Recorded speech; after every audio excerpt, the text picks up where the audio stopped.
Bienvenidas y bienvenidos de vuelta al ciclo del agua, una jornada de talleres y pláticas frente a esta evidente crisis hídrica. Acabamos de poder presenciar, escuchar y participar en la plática de Delfín Montañana acerca del ciclo del agua y recolección de lluvia por parte de Isla Urbana. Y ahora vamos a pasar a una plática taller muy interesante por Carla Elena Guzmán, titulada Ecofeminismo hídrico, hacia una genealogía de mujeres defensoras del agua. Les voy a leer tantito de Carla para que nuestros radioescuchas y ustedes puedan estar al tanto. Entonces, bueno, primero decir que este ciclo del agua funciona gracias también en gran parte a la participación de Carla. Carla y yo lo organizamos en un arrancón de emergencia de decir es que esto no se puede quedar así, tenemos que hacer algo y a ver qué hacemos, pero lo hacemos.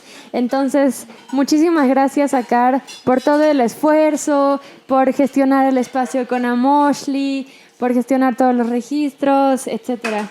Y bueno, les platico tantito. Car es Carla Elena Guzmán y es geógrafa y educadora popular de ecología y feminismo. Ella diseña y gestiona cursos, talleres y metodologías sobre mapeo del cuerpo, cartografías emocionales y defensa del territorio. Entonces le voy a pasar la voz a Carla y acá en las redes sociales también podemos ir recibiendo preguntitas si tienen algún comentario en cuanto a la ponencia. Gracias, Car. Bueno, pues qué bueno que están por acá conectadas y las personas que vinieron. Yo por estrategia de más fuerte porque así. Ya. Ok. El título de esta charla con una pequeña dinámica de taller lo hice por estrategia de marketing.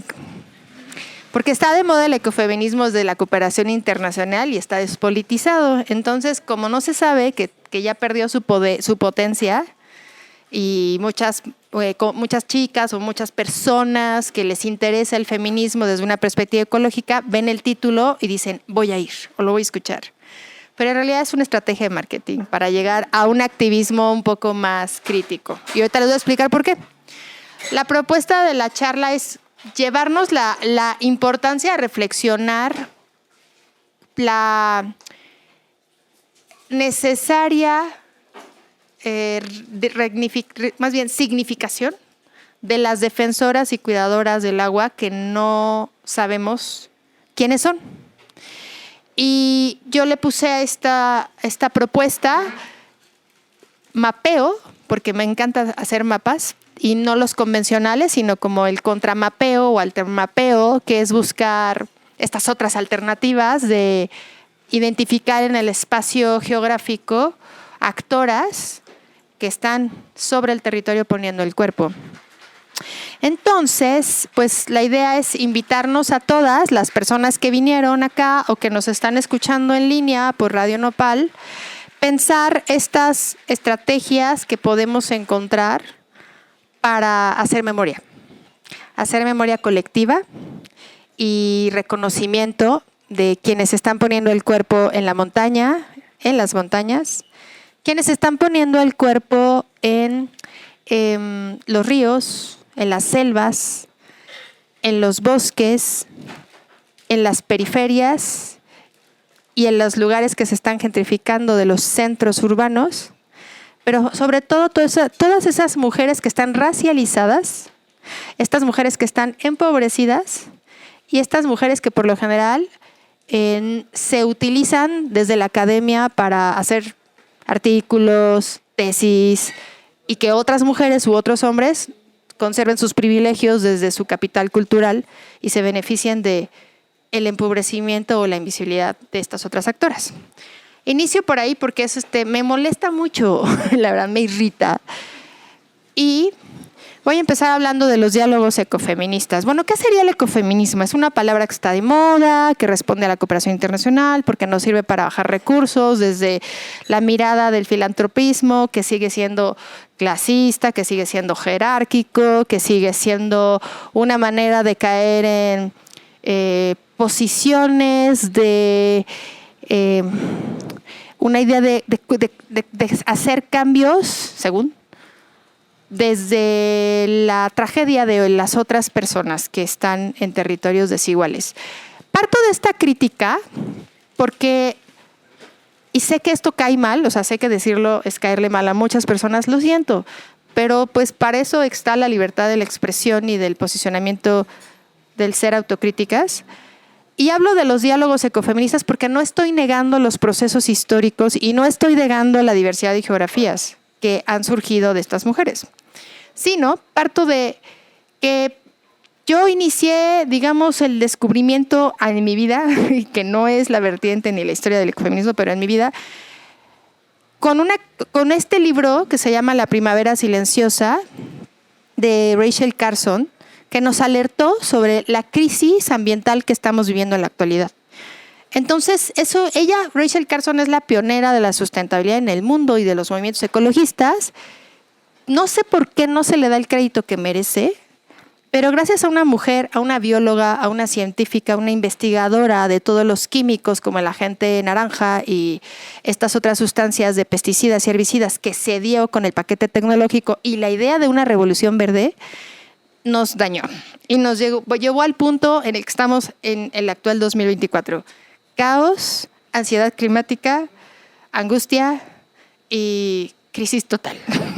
Pero bueno, partiendo de esta angustia que nos genera no solo esta novela, fábula y de esta investigación que hizo ella para alertarnos sobre el peligro ambiental, ella inspira a otras mujeres y voy a ir haciendo la cadena narrativa de muchas otras que hay que mencionar, ¿no? Empiezo con un mapa más o menos para visualizar por dónde están cada una de estas mujeres, que empiezan a hablar de dos vertientes, la unión entre el ecologismo y el feminismo, ¿no? El ecologismo con una vertiente científica, una disciplina que nos plantea una serie de elementos que nos ayudan a comprender el planeta y los ecosistemas, y el feminismo como un movimiento y una epistemología que nos ayuda a entender las desigualdades históricas, políticas, económicas y culturales en las que hemos vivido las mujeres y seguimos viviendo. Juntos lo que hacen es justo señalar ese sistema de subordinación histórico que hemos vivido y que nos despoja tanto a la tierra como a las mujeres, entendiendo que el cuerpo de las mujeres se ha convertido en un territorio en disputa por el mercado, por la industria farmacéutica, por la patologización de nuestros conocimientos, de nuestra ciclicidad, ¿no? De que por ahí un tal Freud nos dijo que éramos unas histéricas y luego ya surgieron una serie de ciencias del psicoanálisis, de la psicología, diciendo que estamos locas y los hombres hetero jamás se han patologizado, ¿no? Y quienes hacen la guerra, o sea, quienes, por ejemplo, ahorita están en Palestina haciendo el genocidio y aniquilando a los pueblos y desapareciendo a los del mapa, son hombres. Son los hombres los que han hecho la guerra porque ha sido su papel histórico en su educación y en la cultura arraigada. Y las mujeres son las que ponen su cuerpo como un botín de guerra, ¿no? La cantidad de violaciones y abusos que se han generado, incluso como procesos de odio racial, político y económico. Es por eso que surge esta vertiente del ecofeminismo. En los años 70, en realidad, se dio este movimiento desde diferentes territorios, principalmente del sur global. Voy a ir con la más famosa que acaba de estar la semana pasada, que es Vandana Shiva, y al final les comento algunos de sus libros. Y voy con otra compañera del sur global, que es Wangari Maathai, en el territorio de Kenia, en la parte, está más arriba, está mal en el mapa, norte de África, bueno, oriental, en Kenia. Vandana Shiva, digamos que es como el ícono del ecofeminismo porque ha escrito y ha hecho toda una denuncia sobre la patente de las semillas, sobre la democracia de la tierra, pero también sobre el despojo y la violencia estructural e histórica que han vivido las mujeres. Entonces, digamos que ella es como el ícono más famoso en el momento de hablar de ecofeminismo, esta conjunción de estas vertientes y esta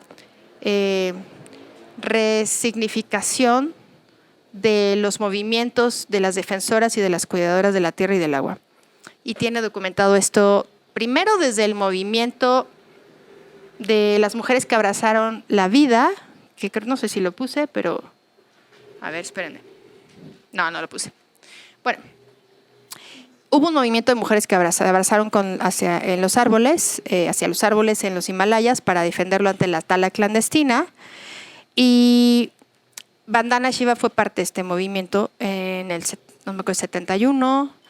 En el 72 o en el 73, una francesa llamada Françoise Dubois, que escribió un libro que se llamó Feminismo o Muerte, donde habló por primera vez acuñando este término ecofeminismo, partiendo desde la filosofía crítica y conociendo los movimientos que estaban sucediendo en la India y en Kenia y en otras partes del sur global, va reflexionando estas apuestas políticas de mujeres defensoras del territorio y lo va mencionando como esto está surgiendo como algo que es ecología feminista, feminismo ambientalista, bueno, ecofeminismo. Y así como este libro de Rachel Carson inspiró a Vandana Shiva e inspiró a Wanjari Maathai, que por cierto hay que decir que Wanjari Maathai fue la primera mujer que pudo estudiar biología y la primera mujer que tuvo un doctorado en ecología política en todo el norte de África. Estamos hablando de un contexto de un territorio de despojo militarizado, de conflicto armado, de intervencionismo estadounidense, de las empresas que le despojan todos los minerales, recursos. Bueno, no me gusta la palabra recurso, pero para que entiendan un poco, despojo. Hay algo que le llamamos en geografía que es acumulación por despojo. ¿Qué quiere decir? Que cuando hablamos de diálogos ecofeministas no podemos hablar de mujeres del tercer mundo, no lo usen, ni de primer mundo. Eso es súper clasista, racista y anula el proceso histórico. Tenemos que hablar de países acumuladores y extractivistas y países despojados, colonizados y racializados. Así deberíamos de haber aprendido historia y geografía, pero no. Todo nuestro pensamiento ha sido eurocentrista, blanco y desde una perspectiva sumamente heteronormada. Entonces, dado todas esas dificultades, no es tan fácil asumir lo que les voy platicando.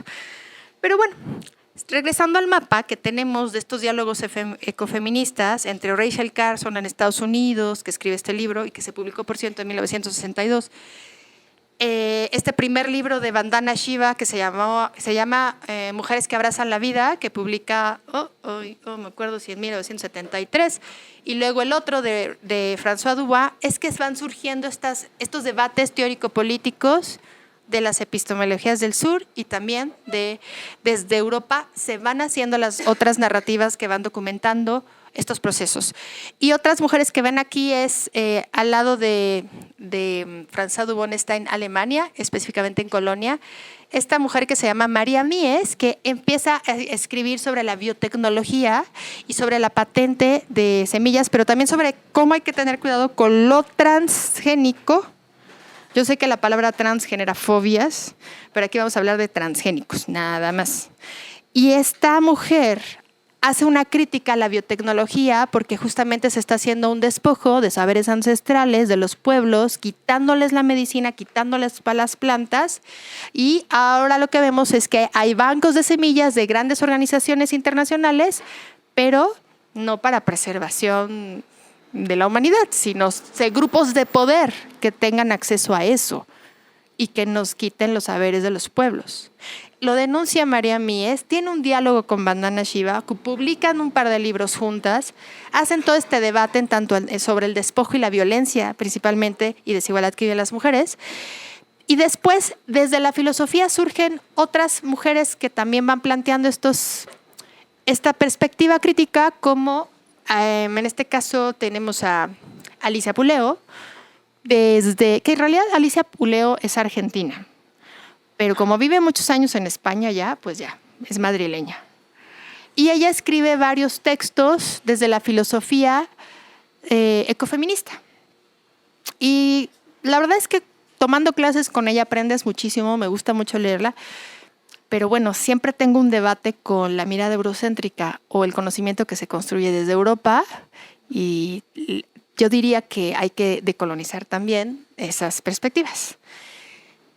Entonces, ella es un referente.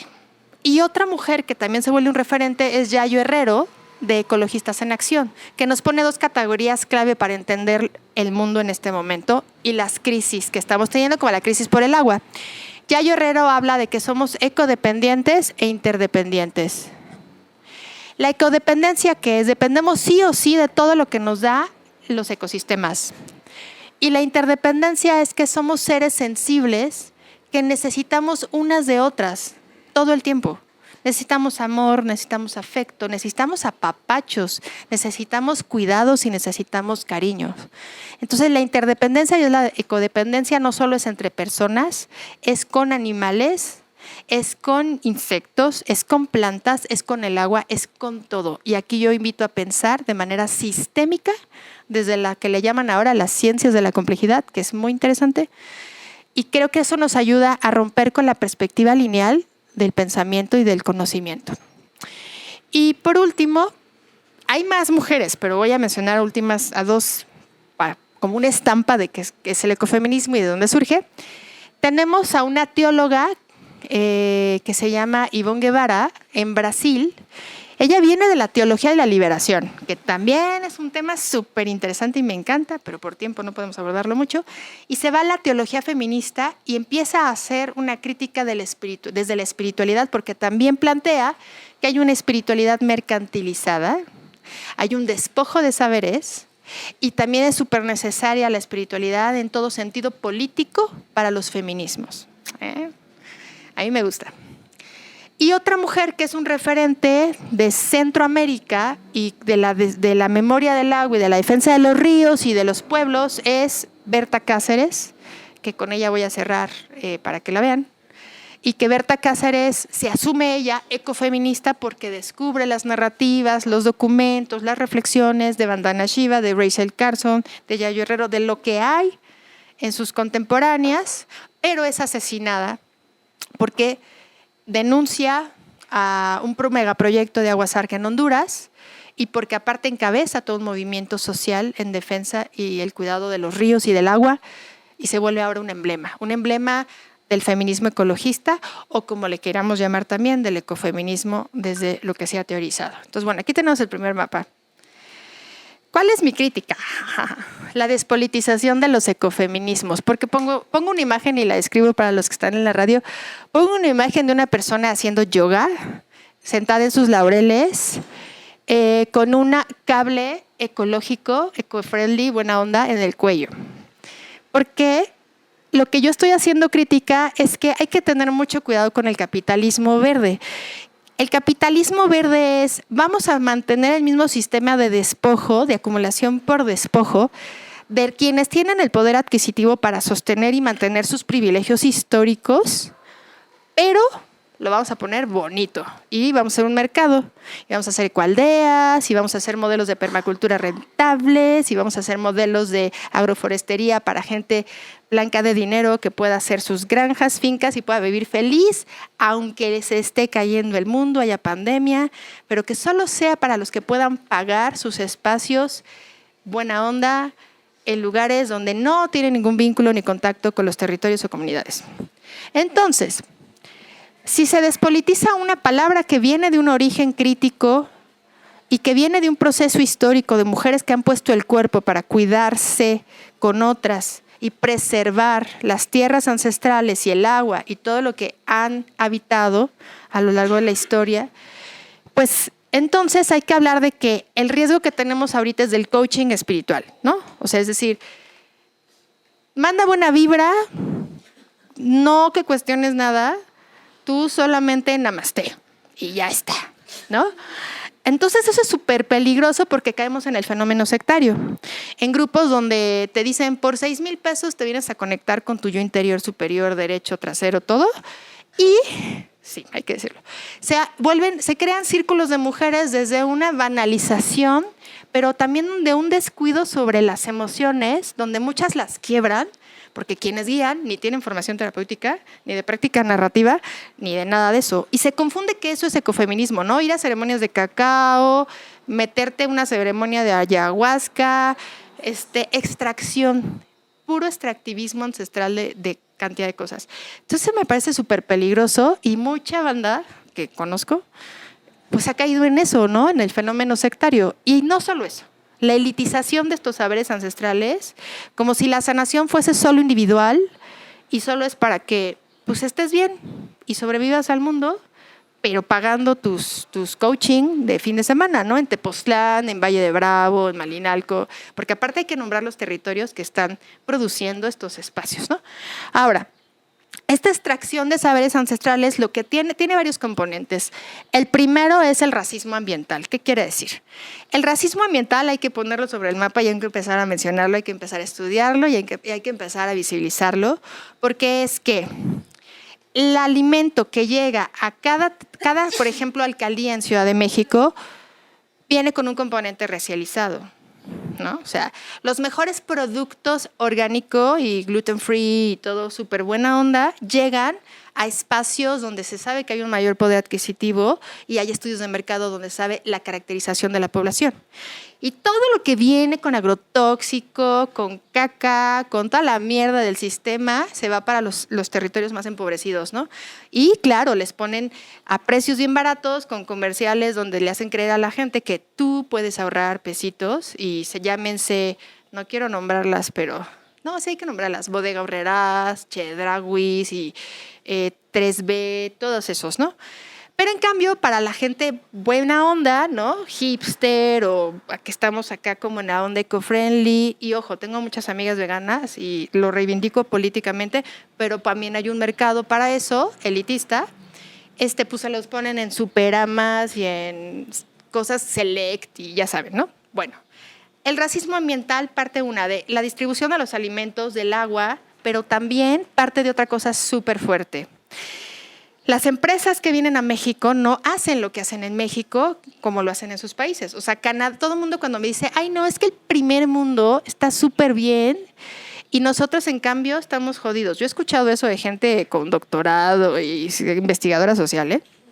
Y no se dan cuenta que en realidad responde a que hay una perspectiva racista en el despojo. Es decir, no me importan esas personas que habitan los pueblos indígenas. Entonces voy y les pongo una minería a cielo abierto, les quito la tierra, les contamino los ríos y son las mujeres las que padecen mucho más todo esto porque en nuestra estructura cultural y económica y de abandono del campo, los hombres son los que están migrando a Estados Unidos como jornaleros o como trabajadores de lo peor que encuentran allá y son las mujeres las que se quedan en el cuidado de las familias, de las infancias, de las viejitas y viejitos, de la tierra.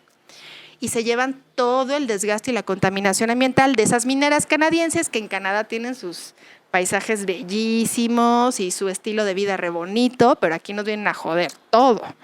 Y luego, el tema del agua es que pues también hay una tendencia a vender aguas mineralizadas, que con burbujitas, alcalinas, que con el pH para que te eleves y levites y es un decir, perdón, es que puedo ser un poco burlona, pero es que me parece muy chistoso. Bueno, o sea, es que ya no te queda de otra, o te enojas, o lloras, o te ríes. Pues vamos a reírnos. Entonces, cuando hablamos de la despolitización es que hay una componente racial en el despojo, en la distribución de los insumos, de los alimentos, de la distribución del agua. Porque no es casualidad que en el caso de Ciudad de México, Santa Fe se creó donde se creó, cerca del sistema Cutzamali, donde llega el bombeo del agua, en la parte surponiente. No es casualidad. Es una cuestión de planeación urbana racista, de decir, vamos a preservar el agua para el corazón financiero y para el corredor que implica Santa Fe, Reforma y las comunidades con mayor poder adquisitivo, Polanco, Interlomas, pero nos vale un cacahuate la gente empobrecida. O sea, ¿a quién le importa Iztapalapa, Tláhuac, Milpalta, Xochimilco? Porque ahí es donde hay una mayor población de menor poder adquisitivo. Ahí está el racismo ambiental, ¿no? Cómo se distribuyen los elementos, cómo se generan los recursos, los insumos y otros elementos, pues ya los mencioné un poco, que es el clasismo, la blanquitud en términos críticos del colonialismo, que nos ha dejado esta desigualdad histórica y que, hay que decirlo, México es súper racista. Todas y todos aquí tenemos racismo y lo reproducimos. Por más que se diga más pro y deconstruide, no es cierto. Falso. Entonces, tenemos una situación de apropiación cultural para la supervivencia del mercado verde, ¿no? Es decir, ¿Cómo me posiciono en este cambio para que mis proyectos entren en los objetivos del desarrollo sustentable? Porque, ojo, ahora resulta que hay que seguir objetivos de un grupo de hombres blancos en el norte global que nos dicen cómo nos tenemos que desarrollar de forma sustentable. No, pues buenísimo. Y todo el mundo se toma la foto que para el objetivo y hace sus tesis sobre eso. Las universidades públicas bajan recursos para eso. O sea, terrible. Entonces, esa es la crítica que tengo con respecto a que todo lo eco se está banalizando y se está haciendo mercado. Hay que tener cuidado con eso. Bueno, no todo, gran parte. Ya vimos que hay proyectos muy bellos y aquí esta semana van a venir cosas muy interesantes. Y los feminismos también se pueden volver objeto de mercado, ¿no? Una playera que diga I'm feminist y que me vuelva tendencia porque vaya a la marcha y promueva un producto y bueno, ya, ¿no? Ahí también hay capitalismo morado. ¿Por qué es importante mencionar esto? Pues porque está pasando y hay que tener más cautela de dónde ahora sí que a qué barco nos subimos y por dónde queremos navegar, ¿no? Entonces, el ecofeminismo históricamente es importante, pero la problemática actual es la mercantilización de la espiritualidad del capitalismo verde. Hay que tener muchísimo cuidado con eso, porque nos pueden hacer creer que estamos avanzando contra la crisis climática y las problemáticas del agua solo accediendo a cosas de ecotecnias o de productos que nos resuelven la vida en un momento, como la copa menstrual o como usar una toallita de tela. Ojo, no digo que hay que hacerlo, pero si nos quedamos en prácticas de consumo individual, no vamos a transformar nada. Tenemos que hacer procesos de defensa y cuidado del territorio, de gestión comunitaria, de vinculación social, de articulación con todos los actores en el mapa y actoras, porque si no, pues seguimos reproduciendo el mismo sistema de despojo y solo nos volvemos consumidores verdes. ¿Sí? Bueno. Entonces, la paz está en ti, sí es necesario, pero no es lo único. O sea, tenemos que hacer procesos de reflexión y cuidado colectivo y no solamente de consumo individual, porque pues si no, no vamos a transformar nada. Parto de aquí porque algo que a mí me ha gustado es la perspectiva de los feminismos comunitarios. Pongo un ejemplo, hay muchas feministas comunitarias, está Lolita Chávez Izcaquic, está Adriana Guzmán, está Jimena Tejerina y acá tenemos también a Lorena Cabnal. La propuesta del esquema aquí que planteo que es una espiral es que hay que romper con la perspectiva lineal. ¿Qué quiere decir eso? Hacer conciencia sobre la red de la vida y que hay una temporalidad consciente. La temporalidad consciente es que todas y todos tenemos una microespiral de tiempo en este momento, ¿no? En esta espacialidad. Entonces, siendo consciente de esto, hay que darnos cuenta que hay una pluralidad que requiere reciprocidad y dualidad con el cosmos, con los cosmos. ¿Y qué quiere decir esto? Esto es una perspectiva de la cosmogonía maya xinca y ojo, no voy a explicarlo a profundidad porque no es mi cultura y porque no lo he vivido, pero me ha servido para cuestionarme a mí, mi forma de vida y mi forma de ver el mundo. Y de lo que me han enseñado las feministas comunitarias, que es como lo que políticamente siento más congruente en la actualidad. Puede que haya otros feminismos, pero a mí me ha resonado mucho un poco más que el ecofeminismo que se está dando en México. Es que tenemos que ser cosmosintientes, cosmopensantes, sentipensantes y entender que no existe un conocimiento, sino cosmocimientos a nivel global, ¿no? Si partimos de esto, podemos visualizar que somos sumamente ignorantes como personas y que no entendemos todo. Y ya también hay que aceptarlo y decir, pues no entiendo todo, pero desde mi propia territorialidad, tratar de buscar lo que puedo hacer y con quién me puedo tejer para hacer redes y colectividades o procesos de resistencia. Entonces, propuestas urbanas. Propuestas urbanas hay muchas. Aquí hablo de la potencia que tiene la vinculación entre la ecología, el feminismo y el activismo social. Y pongo el ejemplo de la colectiva de Nahuala Indómita, que creo que es un buen ejemplo para mencionar de las compañeras, porque se plantean esta pregunta: ¿son las ciudades territorios a defender? Porque siempre que pensamos que hay que defender el territorio, tenías que ir a la selva, a la montaña, o sea, no, las ciudades, hay una memoria histórica en las ciudades y tenemos que recuperarla.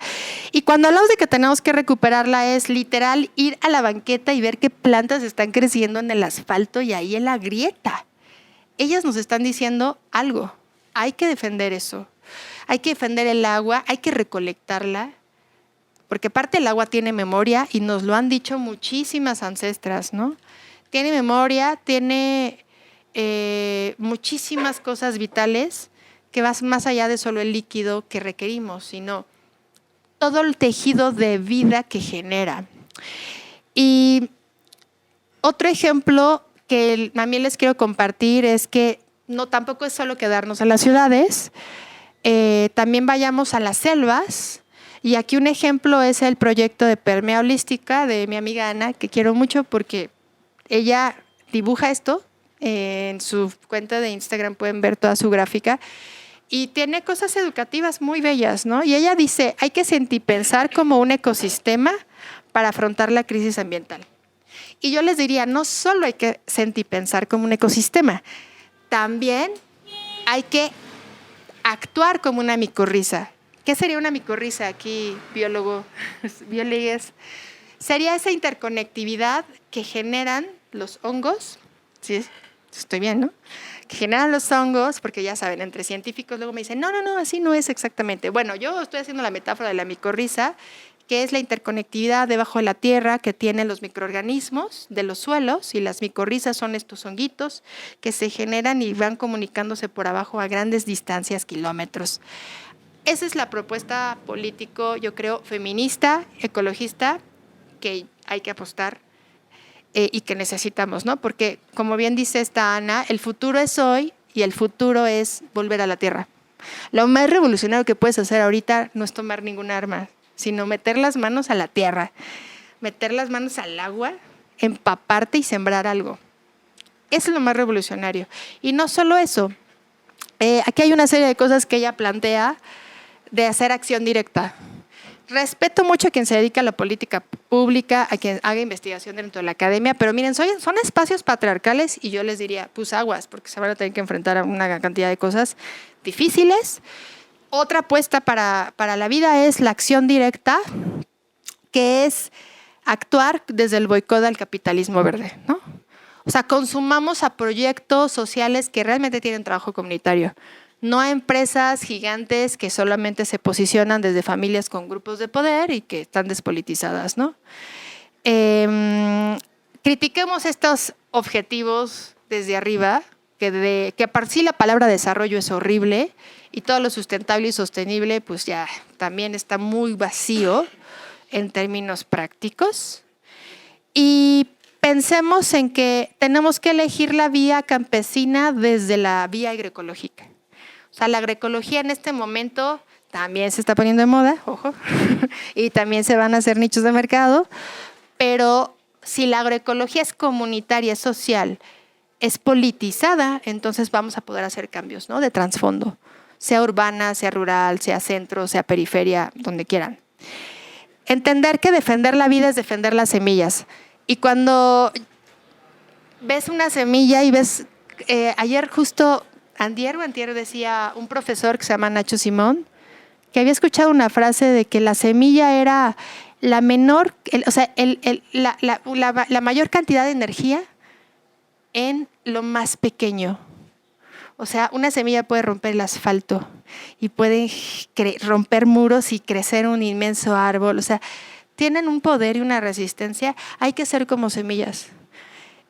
Y entender que en lo pequeño, en lo más pequeño, en lo más diminuto, ahí está la belleza, ahí está la hermosura. Y hay que sembrar flores. ¿Qué mejor que llenarnos de flores y llenarnos de color?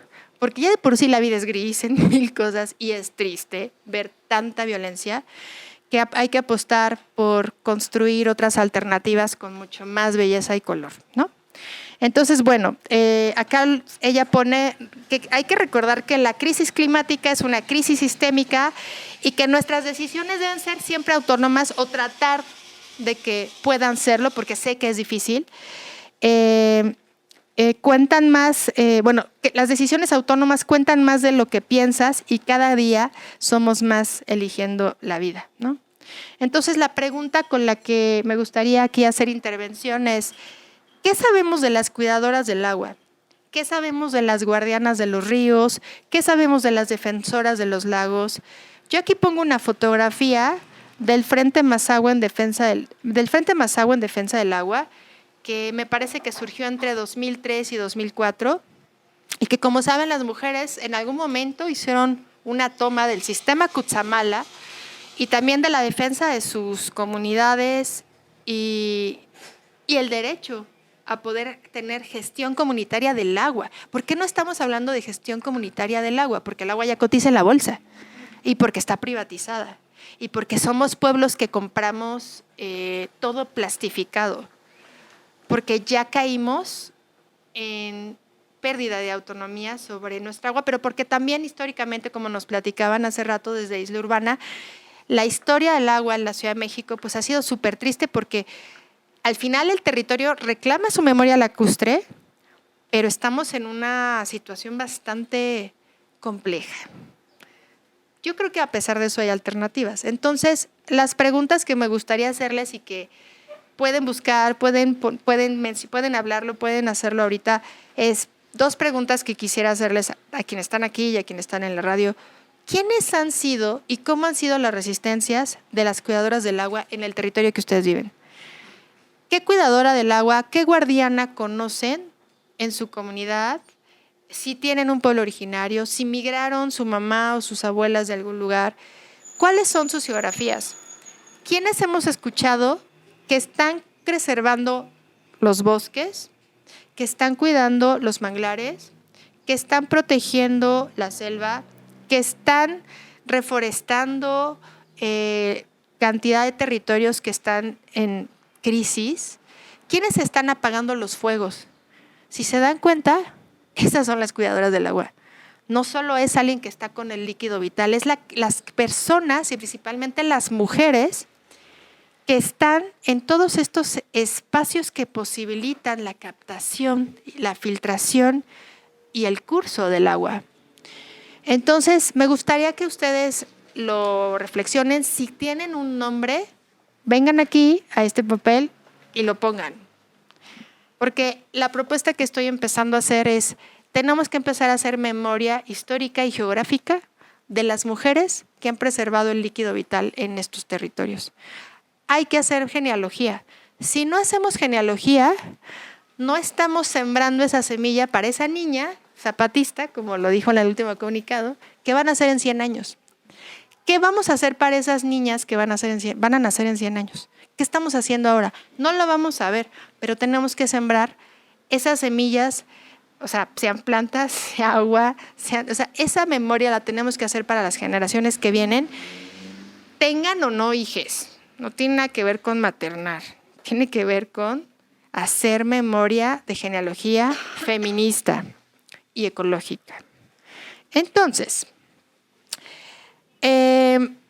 los posicionamientos críticos para cambiar la perspectiva político-feminista sobre el agua son, a mi lectura, esto es mío, esto no cito a nadie porque es justo una tesis que tengo ahí. 1, abrazar la vida. ¿Qué es abrazar la vida? Apapacharnos, así de sencillo. Apapacharnos, apapachar todo lo que sea apapachable. Así de sencillo. El abrazo es algo maravilloso y necesario en un mundo tan hostil. Y la vida está llena de cosas que podemos abrazar. Una abeja o un colibrí no se pueden abrazar físicamente, pero se pueden abrazar poniéndoles agua y flores. Así de sencillo.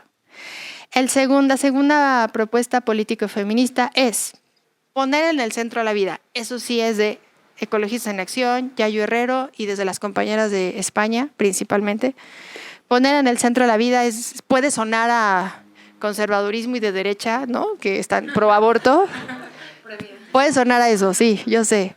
Pero no, hay una serie de libros que pueden revisar o propuestas que es poner en el centro de la vida, es qué es la vida, ¿no? Es el tejido que se ha generado de todos los ecosistemas que nos cruzan y es la manera en la que podemos cuidar lo esencial, como el líquido vital, la tierra, los microorganismos y muchas cosas. Tercera apuesta, retejer la red de la vida. Eso viene de los feminismos comunitarios. Hay 2, digamos, geográficamente posicionados. El feminismo comunitario antipatriarcal, Maya, no es cierto, Aymara boliviano, con Adriana Guzmán, Jimena Tejerino y las compañeras de esta región andina.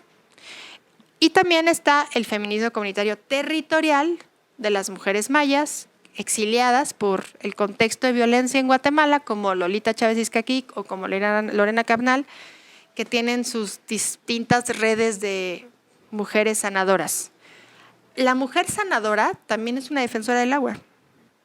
Las curanderas son defensoras del agua. Las herbolarias también son cuidadoras del agua. Porque al cuidar las plantas, estás también cuidando todo lo que hace regeneración de suelo y agua, ¿no? Entonces, seguramente hasta en sus genealogías deben de tener a una guardiana o una cuidadora o una defensora del agua. Piensen en sus abuelas, bisabuelas, tatarabuelas. Y el cuarto elemento clave es zapatista. Nuestra lucha es por la vida. Esto viene de las mujeres que luchan, que es una posición, o más bien, es una enunciación que va más allá del feminismo como concepto y teoría, porque es una experiencia histórica y geográfica de las montañas del sureste mexicano que están haciendo otro tipo de preservación del agua a las faldas de la selva lacandona. Desde conservar territorios autónomos para pensar en otro tipo de sentido común, comunalidad o compartir para las generaciones que vienen, que no tienen nada que ver con sustentable o sostenible o como le quiera llamar el sistema, la academia o como se llame. Entonces, aquí yo cerraría esta parte dejando apertura a que ustedes reflexionen en esta media hora. Documentación y registro del pensamiento y de los movimientos entre la ecología y los feminismos. Hay muchos. Pues sí, recomiendo mucho Vandana Shiva. La verdad es que tiene textos increíbles y estos son algunos que recomiendo. Ya me acordé del movimiento Chipko. Es justo Chipko en hindi significa abrazar. Y es como uno de los que recomiendo. También el de la violencia en la Revolución Verde, degradación ecológica, conflicto político. Y también sobre ecología política feminista. De hecho, fíjense que la ecología política feminista es más política y es más crítica que muchos discursos o perspectivas ecofeministas. Van a aventar unos jitomates quien me escuche. Pero lo he descubierto ahora, como que está interesante. Ojo, sí hay mujeres que se enuncian desde el ecofeminismo muy críticas, y a mí me encanta, por ejemplo, Yayo Herrero y otras compañeras en Chile como Francisca Fernández, del Movimiento por el Agua y los Territorios, y también desde Mujeres y la Sexta, ¿no? Con compañeras con las que he aprendido mucho. Y también recomiendo leer sobre la biopiratería y el saqueo de la naturaleza. Está buenísimo. Las guerras por el agua, la verdad es que es el único libro que van a encontrar físico en México, ahorita. Está en el fondo no es cierto, la librería, no me acuerdo si el Fondo de Cultura Económica o Siglo XXI, alguno de esos dos lo tienen. Y las guerras por el agua, pues creo que es algo que, a pesar de que se escribió en el 2002, es más actual que ahorita que nada, ¿no? Luego está Democracia ante la Tierra, Manifiesto por el Futuro, sobre el futuro, y bueno, son algunas cosas recomendables.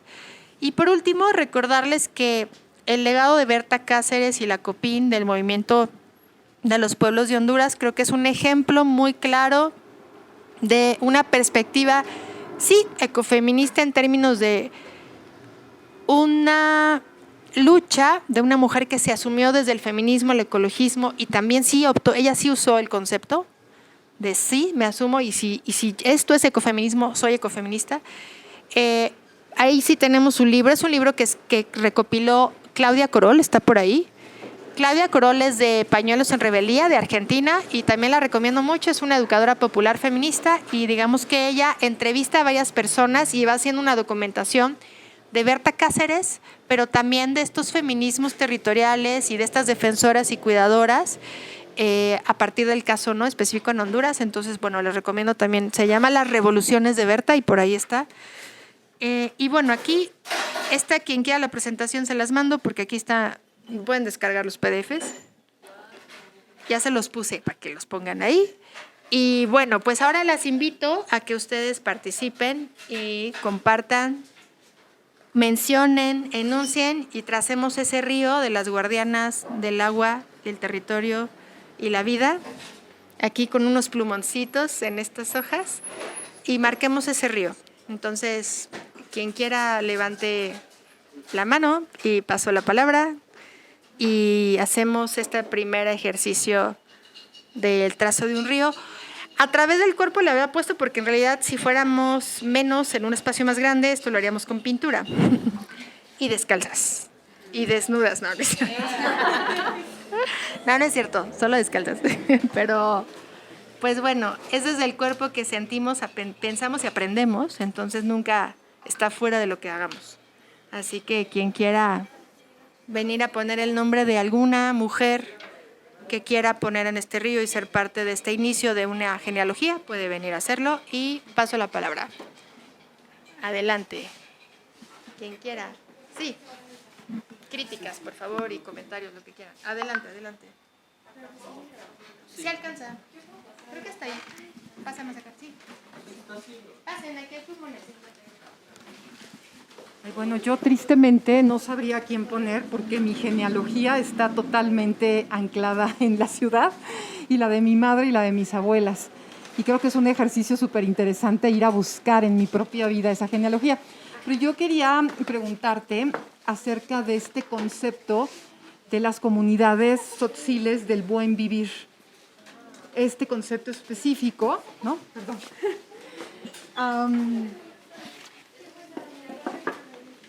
Sí, ahí no, estás bien, ahí estás bien. No sé si... Si quieres, siéntate aquí. Sí, yo te escucho. Muchas gracias. Es el concepto del buen vivir, específicamente de las comunidades allá en la sierra que ya mencionaste, bueno, en las montañas, sí. Que me parece que es justo esto de lo que estamos hablando, ¿no? Que pues desde otros lugares es poner la vida en el centro, sí. Etcétera, ¿no? Entonces, ¿qué nos puedes decir de este concepto?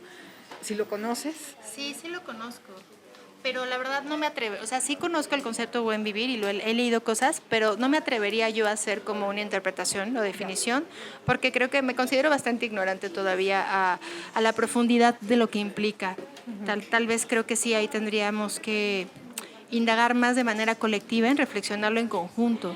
Pero sí es un concepto que me parece muy poderoso y tiene mucha fuerza en lo que se está enunciando y se está documentando con respecto a él. Pero sí, ya desde esta geolocalización que planteas, sí no podría yo hacer como una reflexión, digamos, acertada. No, gracias. Y justo eso es lo que buscamos no hacer con el extractivismo, ¿no? Interpretarlo desde mi lugar de enunciación o desde mi subjetividad, ¿no? Acá, mujer de la ciudad, yo voy, o sea, sí podría ser una práctica extractivista. Sí. Y yo no sé si la única manera de entenderlo sería yendo a estar allá. Yo creo que sí. Un buen rato y apagar todo lo que sé de colonizar, ¿no? Gracias. No, a ti, al contrario. ¿Alguien más quiere compartir una duda, inquietud, pregunta? Una pregunta. Adelante. A ver, acá está. Sí, sería sobre el consumo de carne. ¿Qué relación tiene el ecofeminismo con el vegetarianismo y veganismo en general, consumir menos carne? Porque pues hemos visto que sí hay una como relación entre ser muy machos y consumir mucha carne, la cual tiene su respectivo impacto ambiental. A ver, creo que al respecto... Sí. Hay unas españolas que hablan de... Ahorita les digo, esperen. Hay este libro, creo que no se ve. ¿Pueden apagar tantito la luz de acá? Me parece que tengo el libro, déjenme ver si se los podría compartir también. Se llama Crítica y Animalidad. Y ahí justo es un libro de Alicia Puleo con muchas otras mujeres. Y justo hablan de la construcción ideológica, histórica y social de la dominación de los animales. Es que lo estoy leyendo justo, entonces creo que les puede gustar. Y las interseccionales que tiene que ver con la racialización, el género y la explotación animal. Entonces, claro que hay una relación. Yo no te podría decir si hay porque podría ser determinismo biológico si te dijera que los hombres comen más carne y son más violentos por eso. O sea, no me parece que sería correcto decir eso. Pero sí puedo decir que el consumo de carne en estos tiempos responde justo a mucha violencia, a un modelo industrial que no respeta los derechos de los animales y que claro que lo ideal sería o sea, disminuir el consumo lo más que se pueda, pero que hay que contextualizarlo geográficamente, porque no puedes llegar con una postura vegana a una comunidad indígena donde tienen una producción de carne totalmente distinta, con una perspectiva cultural totalmente distinta a la que tenemos en la ciudad, y que pues ellos se encargan de todo lo que es el proceso y la vida de sus animales. Entonces, pues creo que aquí habría que abrir una sesión de discusión en otro momento, pero les recomiendo por ejemplo, La guerra contra los animales, dominación, ley y soberanía. Y creo que este tipo de textos puede servir, y si lo quieren también se los envío, porque no lo agregué al tema por tiempo, pero sí es un tema que hay que discutir. ¿Respondí un poquito? ¿Sí? ¿Más o menos? Sí. Sí, ok. ¿Alguien otra pregunta? O... Sí, ya, la luz. Yo tengo una. Sí.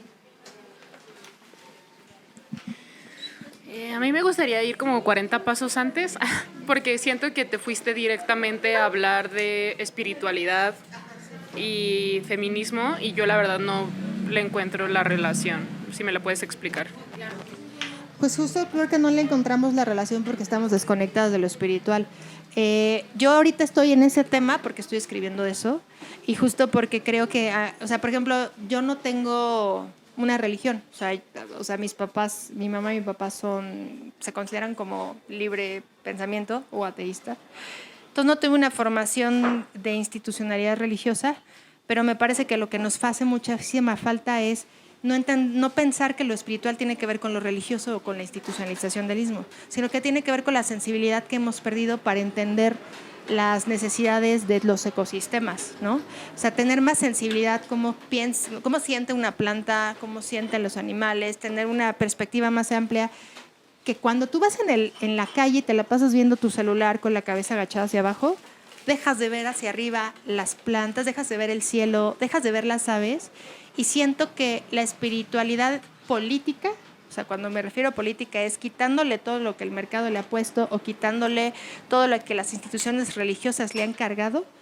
Creo que es algo que nos puede ayudar a situarnos y a entender la interconectividad que tenemos con el agua, con la tierra, con sentir, pensar. Dejar de racionalizar todo y conectar un poco más con el aire, con todos los elementos de la vida. Sé que es complejo porque no es fácil. A mí también he llevado un proceso que sí siento que me ha faltado más espiritualidad en mi vida, y sí, por eso me fui directo a eso, porque lo que he encontrado es un mercado de consumo, ¿no? Y no realmente, pues, no tuve la fortuna no tuve la fortuna de crecer en un pueblo y tener como una cosmogonía, y siento que esa es una fortuna, y crecí en una ciudad donde pues el ruido, el caos y el asfalto y lo gris, me ha costado mucho como conectar con ese sentido distinto de forma de ver el mundo. Entonces es más profundo, pero también tengo cosas que te puedo compartir, ¿no? Porque sí, no es fácil. Requiere un... Me he estado haciendo recientemente al respecto. O sea, yo igual nací en esta ciudad y vengo de poblaciones marginales en la ciudad, que además han sido migrantes sin genealogía, justo como pues eso, cuya genealogía se ha borrado. Entonces no me es fácil como reconocer el origen pues sí, de estas ideas o de estos pensamientos, pero reconozco, por ejemplo, la necesidad que tenía mi abuela de ocupar una cubeta casi rota, casi deshecha, para sembrar una planta. Y de esa necesidad, de su necesidad de verde, que tampoco estaba como muy politizada, no estaba concientizada, pero era una clara necesidad de su cuerpo por verde, reconocer mi necesidad por medicina. Y entonces su capacidad de mostrarme la medicina en ese verde. Y luego desde ahí como que el devenir de ese verde, de esa medicina, de ese hueco en la panza que cuando estoy en la montaña ya no está, o de esa agua que cuando me pongo a chapotear o me pongo a mover con los brazos la densidad del agua, se siente entonces el contorno de mi cuerpo que ya se había borrado por la disociación de esta ciudad. Justo, o sea, para mí son prácticas muy corporales las que me han devuelto a esas preguntas. Entonces las preguntas que ahorita me estoy haciendo son alrededor, ya no de lo teorizado, pero sí de lo encarnado, ¿no? De lo experimental. cómo es que mi cuerpo está experimentando esta necesidad de, y en ese sentido lo espiritual, esta necesidad de lo que sea que nombro como natural o de lo que sea que nombro como trascendente. Entonces, creo que ese tipo de preguntas, y a lo mejor ahí retomo lo que estaban diciendo hace rato desde Isla Urbana, como que ese tipo de preguntas nos pueden devolver a las prácticas comunitarias, no desde la institucionalización, no para pedirle, papá Estado, ¿me enseñas, por favor, cuál es mi espiritualidad? O mamá Universidad, ¿me muestras? Sino justo cuerpo. ¿Qué pedo contigo y lo espiritual? ¿O qué pedo contigo y la naturaleza? ¿O qué pedo contigo y la vida? Y entonces desde ahí empezar a crear mundos de sentido. No sé si a ti te resuene, pero bueno, es lo que yo he vivido. Sí, no es sencillo, pero bueno, si alguien quiere comentar algo más o hacer otra pregunta, todavía tenemos tiempo en lo que inicia la siguiente charla. Adelante. Hola, mi nombre es Vania, yo soy originaria de la región mixteca de Oaxaca y creo que las mujeres que han marcado y están marcando mi vida ahora, sobre la defensa del territorio, sobre la defensa del agua, etcétera, pues son mi abuela Felicitas, mi tía Gloria, mi tía Queta y mi mamá Guillermina, que murió hace 3 años, pero que me han enseñado mucho justo a no solo defender el agua y el territorio en términos individuales, sino también colectivos, en la región y propiamente de un lugar que se llama Guajuapan de León. Yo soy originaria de allá, mi abuela es de Santa Rosa de Juárez o Santa Rosa de Lima.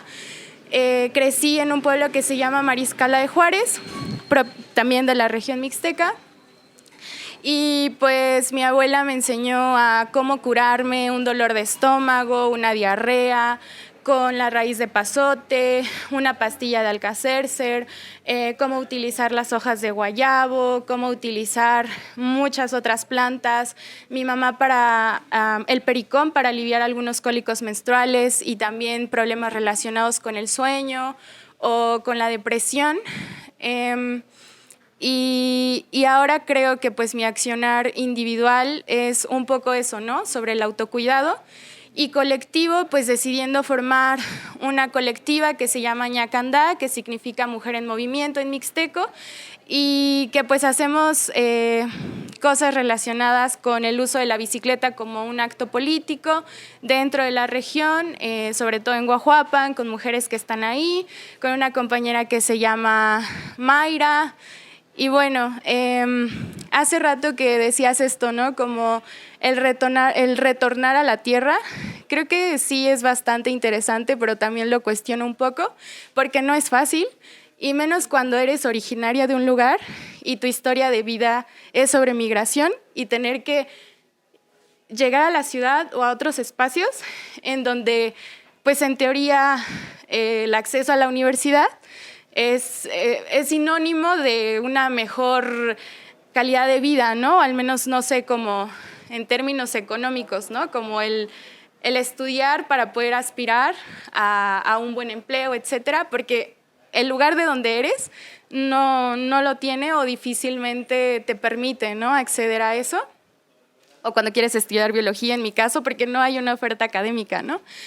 Y bueno, justo mi historia, o yo me nombro como una mujer migrante, como una joven migrante originaria de la región mixteca, y pues durante 8 años casi estuve acá en la ciudad porque tenía que estudiar la universidad y quería estudiar, ¿no? Y también mi mamá, aunque no lo dijera propiamente como feminista, pero su interés era ese, ¿no? Yo quiero que estudies porque para las mujeres es muchísimo más difícil acceder a estos espacios y si en algún momento te llega a pasar algo, pues que te puedas defender, ¿no? De alguna forma, teniendo una carrera universitaria. Pero bueno, volviendo a esa pregunta, es como ahora, después de todos esos años, yo regreso a Guajuapan, estoy allá como 3 años y hago todo esto del colectivo y demás, pero ahora quiero regresar a la ciudad pensando en que pues aquí hay una oferta laboral mucho más amplia, ¿no? Y y me cuestiono y digo como, sí, pero también extraño mucho Guajuapan, extraño mucho también esa parte de con mis amigas, de cuestionarnos, de seguir en la colectiva, la hemos detenido un poquito, ¿no? También Mayra se cuestiona lo mismo. Entonces creo que pues también es una parte, ¿no? que deberíamos como, no sé, poner sobre la mesa y discutirla. Pero pues toda esta historia de mis ancestras y lo que me han enseñado también me ayuda o me permite resistir dentro de estos espacios que son pues la ciudad, ¿no? Yo sé que acá pues puedo conseguir en algún mercado justo la hierba de San Juan o el pericón y que cada que menstruo utilizarla y hacerme un tecito y ponerle miel, la miel que mi tía Gloria compró con el tío que está, la tía Maca que está en Santa Rosa, ¿no? Y que la fue a recolectar en los árboles que están sobre el río de Santa Rosa y demás, ¿no? O sea, a mí me gusta mucho todo eso y creo que pues es parte de la historia de defensa del territorio, tanto de mis abuelas, de mi mamá, de mis tías, como mía, ¿no? Que creo que pues yo también trato de resistir desde los lugares donde me encuentre. Y pues ya. Muchas gracias. Creo que tienes que venir a mapear todo lo que dijiste. Bueno, sí. O poner algo por aquí. Un poquito se me olvidó mencionar, perdón. Pero mi tema de tesis es sobre cartografía social y recursos naturales. Me ha costado un poco la parte de cartografía porque soy bióloga, pero de todas maneras pues me he acercado con muchas compañeras geógrafas, esto del contramapeo, ¿no? O pues la cartografía social como propuesta frente a la cartografía eurocentrista y todo eso. Entonces pues sí, me interesa muchísimo, pero también me gusta esa parte, así que estoy pensando así. Pero ahí está. Gracias. Muchísimas gracias. Pues creo que nos quedan unos minutitos para iniciar la siguiente charla. Si alguien más quiere compartir un sentipensar o pensar como un ecosistema, estaría maravilloso. Así que les paso la palabra por acá.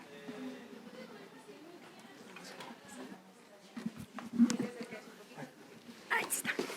Yo nada más comentar este tema que nos diste de la reflexión y del estudio genealógico y todo este rollo, ¿no? Yo recordando el tema, ¿no? De mis abuelas, y bisabuelas de las que conozco, ¿no? Por ejemplo, en mi caso, soy una familia de migrantes, pero ya de varias generaciones, ¿no? Mi bisabuela era de Texcoco y vino, digamos, aquí a la ciudad, y mi otra abuela de Michoacán, pero todo este tema, ¿no? Que mencionaste hace ratito, ¿no? Al final los abuelos o los hombres, ¿no? Se fueron, en algún caso migraron a Estados Unidos, luego regresaron, varios hijos, todas, ¿no? Y las que tenían toda la responsabilidad, ¿no? Del agua, en Michoacán, creo que iban a una pila, ¿no? Y recuerdo que tenían en los baños, eran como con letrina y cosas así. Entonces, toda esta reflexión, ¿no? Y que, sin embargo, son memorias que a lo mejor se van perdiendo si no las recuperamos, ¿no? O sea, no sé, seguramente nos llevaremos tarea, como decía, de ver quiénes son, ¿no? Porque debe haber ahí registros. Pero sí me pareció muy, muy interesante la reflexión a la que invitaste, ¿no? Y entonces se pudo aterrizar esto, ¿no? Que indicas. Entonces, pues ellas de alguna forma eran las cuidadoras, porque pues no había el agua, quien tenía que traer los insumos para alimentar a 10 o en un entorno más rural, ¿no? Ya el hecho de conseguir el agua de la pila para acá, pues el abuelo, ¿no? Allá en el campo o en Estados Unidos, y la mujer siempre, ahora, visto ya, digamos, en nuestra generación con otros temas, porque uno, además de lidiar con los temas sales ahora a trabajar, pero también eres la que en la mayoría de los casos, muchos que conozco, tomas las decisiones de cómo se organiza, ¿no? La casa. Entonces, bueno, nada más era lo que quería aterrizar. Si quieres poner acá, ya. Vamos a trazar ese río. Bueno, si tienen, lo que podemos hacer es que a todas las personas que se inscribieron y las que asistieron, porque a veces asisten y no se inscribieron o se inscribieron y no vinieron, a todas, les puedo compartir la presentación y la bibliografía. No están lo de las últimas preguntas que me hicieron, que me decía Carlos, pero lo agrego. Y pues muchas gracias. Esta es la introducción de un curso que comparto. y se va a compartir aquí en Amoxtli. Entonces, pues ya les avisaremos cuándo va a empezar ese curso de ecofeminismo para principiantes. Y les vuelvo a decir, es una cuestión de estrategia ponerle ecofeminismo, pero es más que eso en términos de situarlo desde aquí, en este territorio. Muchas gracias. Vamos a, yo creo que poner unas rolitas, pero le doy antes la palabra a Karim y agradecerle que sin ella no hubiera sido posible esta jornada y la verdad debe estar buenísima. Así que muchas gracias.